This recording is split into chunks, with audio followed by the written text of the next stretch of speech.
56 জন mobile ব্যবসায়ীদের গ্রেফতারের নিঃশর্ত মুক্তির দাবিতে নওগাঁয় শান্তিপূর্ণভাবে মানববন্ধন অনুষ্ঠিত হয়েছে। নওগাঁ থেকে সুবীর দাসের প্রতিবেদনে দেখুন বিস্তারিত।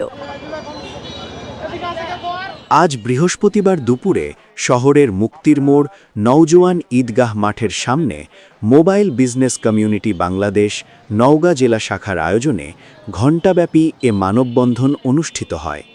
এ সময় মোবাইল ব্যবসায়ী মানিক, জনি, সাজ্জাদ, আজিজ, মহসিন প্রমুখ বক্তব্য রাখেন। বক্তারা বলেন, গ্রেপ্তারকৃত 56 জন মোবাইল ব্যবসায়ীদের মুক্তির দাবি করে এবং NEIR বাস্তবায়ন স্থগিত করতে হবে। ব্যবসায়ীদের ওপর সকল মিথ্যা মামলা প্রত্যাহার ও অবৈধ ও অপ্রচলিত মোবাইল ফোনের ব্যবসার জন্য একটি সুনির্দিষ্ট নীতিমালা প্রণয়ন করার দাবি জানান।